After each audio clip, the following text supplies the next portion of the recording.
Hey there and welcome. Before we dive in, I just want to say a huge thank you for being here. This moment is a little bubble of calm just for you, a chance to unwind, let go, and gently drift into sleep. If you enjoy what I do, don't hesitate to hit that like button or subscribe. It means the world to me and keeps me motivated to keep sharing these stories with you. Now get comfy and let's begin. In the sprawling, rain-drenched city of Somnus, where the streets glistened under the glow of flickering streetlights and the hum of life never ceased, sleepwalking was as common as the rain itself. Nearly 1 in 5 people experienced it at some point in their lives, wandering through their homes or even the city streets in a trance-like state, their eyes glazed and their movements mechanical. For most, it was a harmless quirk of the subconscious, a midnight stroll to the kitchen, a mumbled conversation with a wall, or an inexplicable rearrangement of the living room furniture. But for Detective Eleanor Voss, sleepwalking was far more than a mere sleep disorder. It was a mystery waiting to be unraveled, a gateway to a hidden world that existed just beneath the surface of reality. Eleanor had spent the better part of her career specializing in sleepwalking cases, earning her the nickname the Sleepwalker Detective. While other detectives chased leads in the waking world, Eleanor delved into the shadowy realm of the unconscious, interpreting the cryptic behaviors of sleepwalkers and piecing together clues that others would overlook. Her reputation was built on her unique ability to navigate the blurred line between dreams and reality, but even she could not have anticipated the dark and twisting path that lay ahead. It began with a murder, a crime so baffling that it defied all logic. Dr. Elias Grayson, a prominent sleepwalker and renowned psychologist, was found dead in his study, the victim of a seemingly impossible crime. The doors and windows were locked from the inside, and there were no signs of forced entry. The only clue was a single word scrawled on the wall in charcoal: *labyrinth. Eleanor arrived at the scene, her sharp eyes scanning the room for anything out of place. Dr. Grayson lay slumped over his desk, a pool of blood staining the papers beneath him. The murder weapon, a letter opener, was clutched in his own hand, suggesting suicide. But Eleanor knew better. The position of the body, the angle of the wound, and the faint traces of mud on the carpet told a different story. This was no suicide. It was a meticulously planned murder, orchestrated within the realm of sleepwalking. As she examined the room, Eleanor noticed a small, ornate box on the desk, its lid slightly ajar. Inside was a collection of strange trinkets, a silver key, a feather, and a folded piece of paper covered in symbols that looked like a map. The symbols were familiar to Eleanor. She had seen them before in other sleepwalking cases. Her heart raced as she pieced together the clues. Dr. Grayson had been a sleepwalker, and his murder was no ordinary crime. Someone, or something, had used his unconscious state to orchestrate the perfect crime. But why? And what did the word labyrinth mean? The investigation led Eleanor into a world she had only glimpsed before. Her research uncovered a secret society known as the Sleepwalkers, a group of individuals who believed that sleepwalking was a gateway to a higher consciousness. They claimed to have unlocked the secrets of the subconscious, using their abilities to manipulate the dreams of others and access hidden knowledge. Eleanor's search for answers brought her to the doorstep of Julian Cross, a reclusive artist and prominent sleepwalker. Julian was known for his surreal paintings, which often depicted dreamlike landscapes and shadowy figures. He had been a close friend of Dr. Grayson, and Eleanor suspected he knew more than he was letting on. Their meeting was tense. Julian was evasive, his answers cryptic. But Eleanor's persistence paid off. She discovered that Julian and Dr. Grayson had been working together on a project called the Labyrinth, a map of the subconscious mind. According to Julian, the map was the key to unlocking the hidden potential of sleepwalking. But it was also dangerous, a tool that could be used to control or destroy. As Eleanor delved deeper, she found herself drawn into a dangerous game. The sleepwalkers were watching her every move, and she began to experience strange occurrences. She would wake up in unfamiliar places, her hands stained with ink or dirt. Her dreams became vivid and unsettling, filled with shadowy figures and whispered warnings. The line between her waking life and her dreams was beginning to blur. The final piece of the puzzle came in the form of a journal hidden in Julian's studio. The journal contained detailed notes on the labyrinth, as well as a confession. Julian admitted that he and Dr. Grayson had been experimenting on other sleepwalkers, using the map to manipulate their dreams. But something had gone wrong. One of their subjects had become trapped in the labyrinth, their mind fractured beyond repair. Dr. Grayson had wanted to stop the experiments, but Julian had refused. In a fit of rage, Julian had killed him. Eleanor confronted Julian in a dramatic showdown at his studio. The artist was unrepentant, convinced that his work was too important to abandon. But Eleanor saw through his delusions.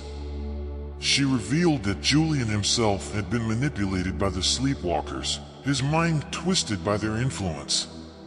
The society had used him as a pawn, exploiting his obsession with the labyrinth to further their own agenda. In a final, desperate act, Julian tried to destroy the map. But Eleanor stopped him, realizing that the map was the only way to free the trapped sleepwalker. Using her knowledge of sleepwalking, she entered the labyrinth herself, navigating its twisting corridors and confronting the shadowy figures that lurked within. In the heart of the maze, she found the trapped soul and guided them back to the waking world. The case was closed, but Eleanor's journey was far from over. She had uncovered a hidden world, one that existed just beneath the surface of reality. The sleepwalkers were still out there, their motives unclear. And the labyrinth was just the beginning. There were other maps, other secrets waiting to be discovered. Eleanor returned to her office, her mind buzzing with questions. She had always believed that sleepwalking was a mystery to be solved. But now she saw it as something more, a window into the human mind, a realm of infinite possibilities. The experience had changed her, deepening her understanding of the subconscious and the power it held. As she sat at her desk, Eleanor noticed something strange. A small, ornate box had appeared on her desk, its lid slightly ajar.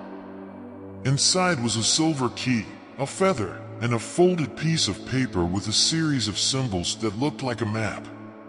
She smiled to herself, knowing that the mysteries of the subconscious were far from over. The sleepwalker detective had a new case to solve. But this was only the beginning. The box led Eleanor to Dr. Mira Celine, an elderly woman who ran the Somnium Institute, a sanctuary for the dreamers, a splinter group of the sleepwalkers who had rejected the society's manipulative practices. Dr. Celine explained that the map was divided into 7 fragments, each hidden in a different location. The sleepwalkers had already recovered 3, and they were closing in on the 4th. If they succeeded, they would gain complete control over the labyrinth, and, by extension, the minds of every sleepwalker in Somnus. Eleanor agreed to help, but she knew the risks. The sleepwalkers were powerful and ruthless, and they would stop at nothing to achieve their goals. Together with Dr. Celine, she devised a plan to retrieve the next fragment before the sleepwalkers could reach it. The trail led them to an abandoned theater on the edge of the city, a place where the dreamers had once gathered to explore their dreams without fear. As they entered the theater, Eleanor felt a strange sensation, as if the air itself was alive. The walls seemed to shift and warp, and the shadows danced in the corners of her vision. She realized that the theater was a nexus, a place where the boundaries between the waking world and the dream world were thin. In the center of the stage, they found the second fragment of the map, hidden inside a music box. But as Eleanor reached for it, the shadows around them began to move.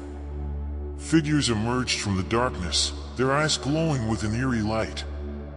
They were sleepwalkers, their minds controlled by the society. The confrontation was swift and brutal. Eleanor and Dr. Celine fought back, using their knowledge of the labyrinth to outmaneuver their attackers. Eleanor's training as a detective gave her an edge, allowing her to anticipate their movements and exploit their weaknesses. But the sleepwalkers were relentless, their numbers seemingly endless. In the chaos, Eleanor managed to grab the music box and escape with Dr. Celine. They fled the theater, the sound of the sleepwalkers' footsteps echoing behind them. As they reached the safety of the car, Eleanor realized that the battle was far from over. The sleepwalkers would not stop until they had the map, and they would do whatever it took to get it. Back at the Somnium Institute, Eleanor examined the second fragment of the map. When combined with the first, it revealed a clearer picture of the labyrinth's structure. The map was not just a representation of the subconscious, it was a blueprint, a guide to navigating the hidden depths of the mind. Dr. Celine explained that the labyrinth was not a physical place, but a mental construct. It existed within the collective unconscious, a shared space where the dreams of all sleepwalkers intersected. The sleepwalkers sought to control this space, using it to manipulate the thoughts and actions of others. But the dreamers believed that the labyrinth could be used for good, to heal and enlighten. Eleanor's perspective began to shift. She had always seen sleepwalking as a mystery to be solved, a puzzle to be unraveled. But now she saw it as something more, a connection, a bridge between minds. The labyrinth was not just a danger, it was an opportunity. As the night wore on, Eleanor and Dr. Celine discussed their next move. The third fragment of the map was hidden in a place called the Mirror Gallery, a mysterious location that existed only in dreams. To reach it, Eleanor would have to enter the labyrinth herself, using the fragments she had recovered as a guide. It was a risky plan, but Eleanor knew she had no choice. The sleepwalkers were growing stronger, and time was running out. She would have to confront her own fears and doubts, to navigate the twists and turns of her own subconscious. As she prepared for the journey, Eleanor felt a sense of determination. She was no longer just a detective solving a case. She was a dreamer, a seeker of truth. And she would not stop until she had uncovered the secrets of the labyrinth. The journey into the Mirror Gallery was unlike anything Eleanor had ever experienced. The gallery was a vast, dimly lit corridor, its walls lined with mirrors that reflected different versions of herself, some familiar, others strange and distorted. Each mirror was a memory, a piece of her past. But some of the images were unfamiliar, versions of herself she didn't recognize. A version of her laughing with friends she had never met.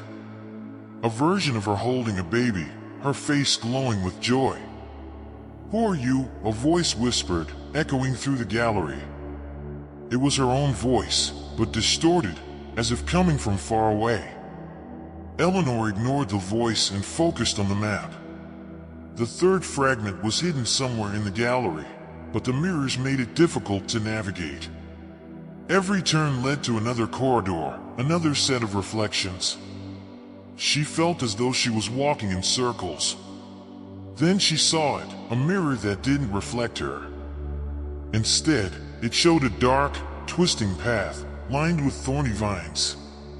In the center of the path was a pedestal, and on the pedestal was a small, glowing object. The third fragment. Eleanor reached out to touch the mirror, and her hand passed through the glass as if it were water. She stepped through, and the gallery disappeared behind her. She was now in the labyrinth. The labyrinth was alive. The walls shifted and groaned, the ground beneath her feet soft and uneven. The air was thick with the scent of earth and decay, and the only light came from the glowing fragment ahead.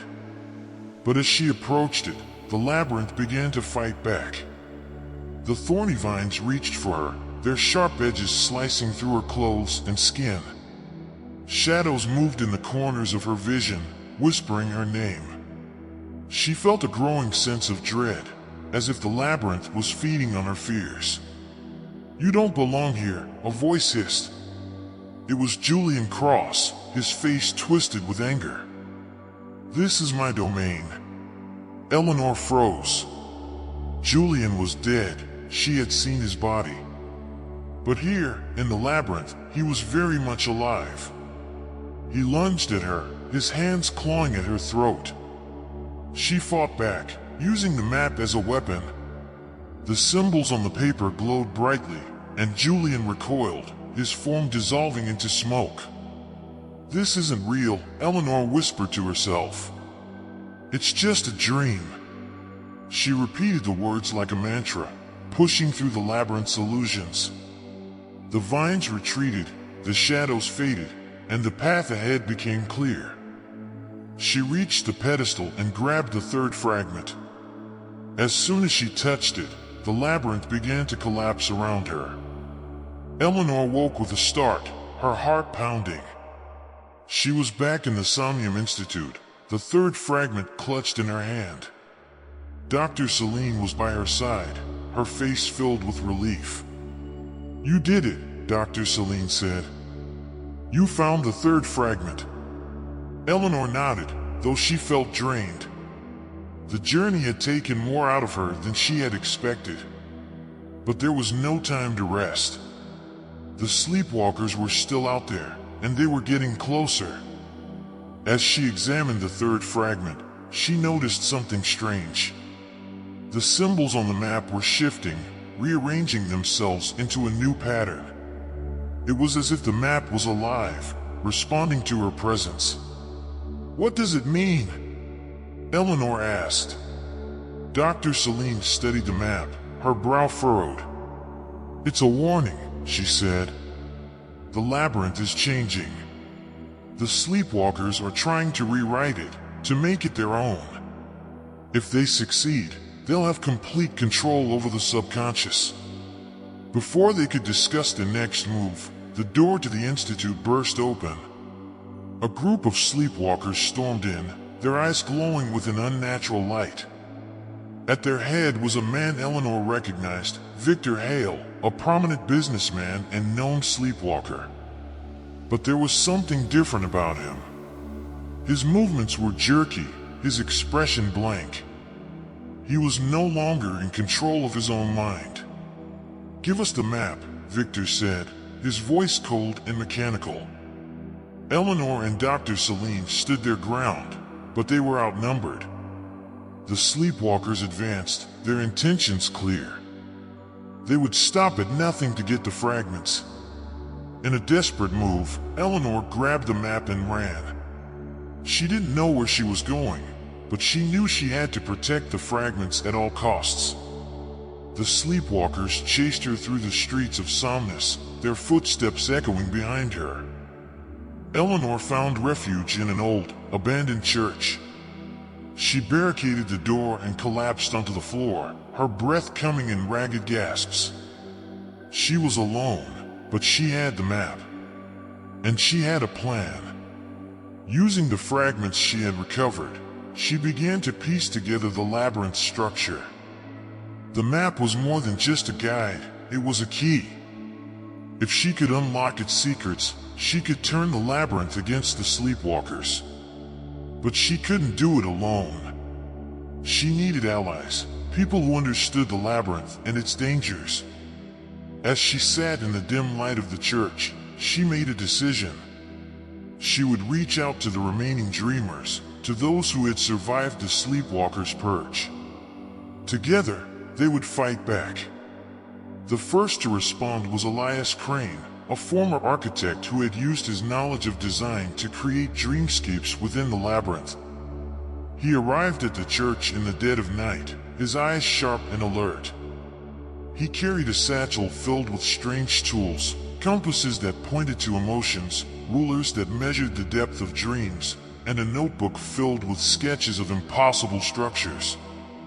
"I've been waiting for someone to take a stand," Elias said as he examined the map. The sleepwalkers have been tearing the labyrinth apart, reshaping it to their will. If we don't stop them, there won't be anything left. Next came Mira Kane, a poet whose words had the power to shape dreams. She arrived with a leather-bound journal, its pages filled with verses that seemed to shimmer and shift as Eleanor read them. Myra's presence was calming, her voice a steady anchor in the chaos. "The labyrinth is a story," Mira said. "And stories have power.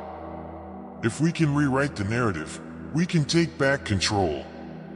The final member of their group was a young woman named Lila Voss, Eleanor's estranged niece. Eleanor hadn't seen Lila in years, not since the girl had been diagnosed with chronic sleepwalking. Lila had always been different, her dreams more vivid and intense than most. Now, as she stood in the church, her eyes glowed with an otherworldly light. "I've been in the labyrinth," Lila said. "I've seen what the sleepwalkers are doing. They're not just controlling dreams, they're consuming them. They're feeding on the subconscious, draining it of its energy." Eleanor felt a pang of guilt.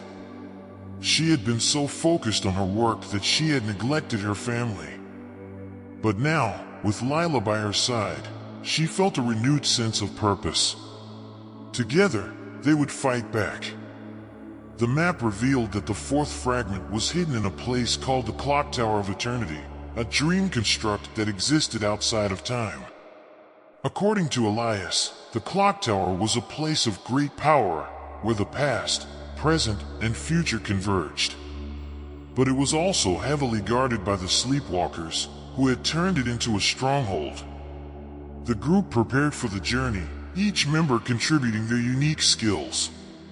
Elias crafted dream anchors, small, intricate devices that would keep them grounded in the labyrinth. Mira composed a poem of protection, its verses designed to shield them from the sleepwalkers' influence. And Lila, with her deep connection to the labyrinth, acted as their guide. As they entered the dreamscape, Eleanor felt a sense of awe. The clock tower loomed before them, its gears turning in perfect synchrony. The air was thick with the scent of oil and metal, and the sound of ticking filled their ears. But the beauty of the clock tower was overshadowed by the presence of the sleepwalkers. They patrolled the halls, their movements mechanical and precise. The group moved cautiously, using the dream anchors to stay hidden. But as they approached the fragment, they were ambushed. The sleepwalkers surrounded them, their eyes glowing with a cold, calculating light. "Give us the map," one of them said, his voice echoing through the clock tower. "It doesn't belong to you." Eleanor stood her ground, the fragments of the map glowing in her hands. "The labyrinth belongs to everyone," she said. "Not just you." The battle that followed was fierce. Elias used his tools to create barriers and traps, while Myra's words wove a protective shield around them. Lila, with her deep connection to the labyrinth, summoned dream constructs to fight alongside them. And Eleanor, using the map as a weapon, disrupted the sleepwalkers' control over the clock tower. In the chaos, Eleanor managed to grab the fourth fragment. But as she did, the clock tower began to collapse, its gears grinding to a halt. The group barely escaped, the dreamscape dissolving around them as they returned to the waking world. Back at the church, the group examined the fourth fragment. When combined with the others, it revealed the location of the labyrinth's heart, a place called the Nexus. According to the map, the Nexus was the source of the labyrinth's power, the point where all dreams converged. If the sleepwalkers reached it, they would gain complete control over the subconscious. But reaching the Nexus would not be easy. The path was fraught with danger, and the sleepwalkers would be waiting. The group knew they had to act quickly. "This is it," Eleanor said, her voice steady. "This is where we make our stand." The final battle for the labyrinth was approaching. Eleanor and her allies had the map, but the sleepwalkers were growing stronger, The Nexus held the key to victory, but it also held unimaginable dangers. As the group prepared for their journey, Eleanor felt a sense of determination. She had come too far to turn back now. The sleepwalker detective was ready to face her greatest challenge yet. And this time, she wouldn't be fighting alone.